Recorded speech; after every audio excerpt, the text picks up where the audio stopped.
रोटी बनाकर लाती हूँ। सलाम हो अल्लाह के मुकर्रर करदा खलीफा आदम पर।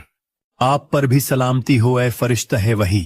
क्या बात है अल्लाह के नबी, हवा कहीं नजर नहीं आ रही। वो रोटी बनाने तंदूर के अंदर गई हैं।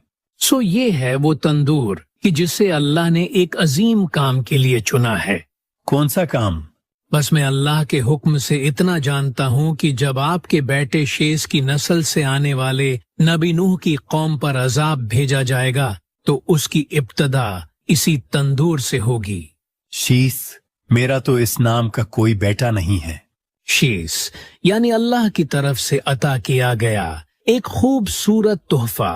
मैं उन्हीं की आमद की खुशखबरी सुनाने आया हूँ।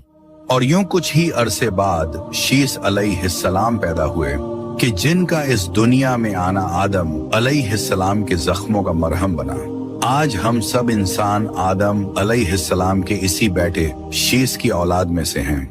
एक रवायत के मुताबिक अल्लाह ने 2 हूरों को इंसानी शक्ल में भेजा कि जिनका नाम नुज़ला और मुंजिला था, कि जिन्होंने आदम अलैहिस्सलाम के बेटों शीस और याफिस से शादी की और इसी से इंसानी नस्ल आगे बढ़ी। जबकि इब्ने जरीर तबरी रहमतुल्लाह अलैह के मुताबिक हजरत आदम की कुल 40 औलादें थीं कि जो 20 जोड़ों की शक्ल में पैदा हुई थीं।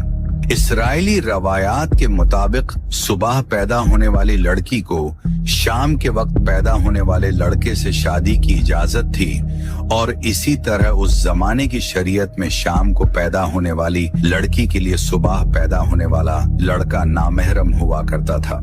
इन रवायतों के मुताबिक काबिल और हाबिल के दरमियान पैदा होने वाला इख्तिलाफ भी इसी बात पर हुआ था कि काबिल हाबिल की होने वाली बीवी से अक्द करना चाहता था। बहरहाल वक्त गुजरता रहा। एक तरफ काबिल और उसकी औलाद कुफर और गफलत की जिंदगी गुजार रही थी और दूसरी तरफ शीस अलैहिस्सलाम की औलाद जो अपने वालिद के बताए हुए रास्ते पर चलते रहे। सलामती हो अल्लाह के नबी शीस पर। बेशक अल्लाह ने आपको नबी बनाकर भेजा और आप पर 50 सहीफे नाजिल फरमाए। है बनी आदम, सच्चा मोमिन वो है जो अल्लाह को पहचानता हो, नेक और बद जानता हो, वालिदैन के हुकूक अदा करता हो और उनकी खिदमत करता हो, सिलाह रहमी करता हो, गुस्से पर काबू रखता हो, मुहताजों और मिस्किनों के साथ हुस्न सुलूक से पेश आता हो, गुनाहों से परहेज करता हो, मुसीबत के वक्त सब्र करता हो और अल्लाह की नियामतों पर उसका शुक्र अदा करता हो।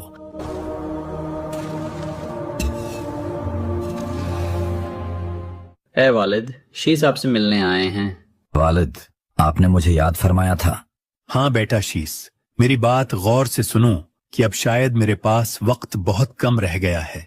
तुम मेरे मरने के बाद मुझे आर्जी तौर पर जबल कैस की गार में दफना देना, यहाँ तक कि जब वो तूफान आ पहुंचेगा तो अल्लाह मेरे इस ताबूत की हिफाजत फरमाएगा।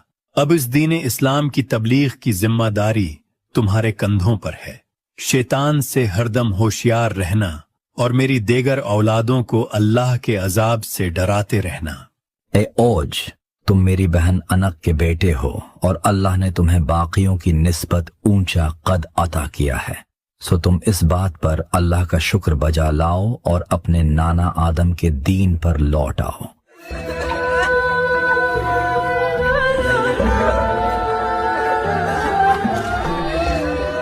हम आइन वसीयत के मुताबिक इन्हें यहीं दफनाएंगे।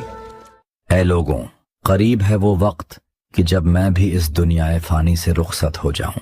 मेरे बाद तुम लोग उन 50 सहीफों से जो मुझ पर नाजिल हुए हिदायत लेते रहना और बनी काबिल के लोगों से जितना हो सके दूर रहना, क्योंकि शैतान ने उन्हें भी अपनी तरह बगावत पर उतार लिया है। मैं तुम लोगों को एक अजीम तूफान के अजाब से डराता हूं जो अनकरीब भटके हुए लोगों को सफाए हस्ती से मिटा देगा। मेरे बाद मेरा बेटा अनूस मेरा जानशीन होगा, जबकि तुम लोग देनी मसाइल मेरे देगर बेटों वद, सुवा, यगूस, यऊक और नस्र से पूछते रहना। बेशक ये अल्लाह के नेक लोगों में से हैं। ये बनी काबिल के लोग इस तरफ क्यों आ रहे हैं? यहाँ हमारे दादा आदम दफन हैं, हम उन्हें अपने साथ यहाँ से ले जाएंगे। हम तुम्हें हरगिज ऐसा नहीं करने देंगे। आदम अलैहिस्सलाम की वसीयत के मुताबिक वो यहीं दफन रहेंगे। शीस अलैहिस्सलाम की औलाद ने कई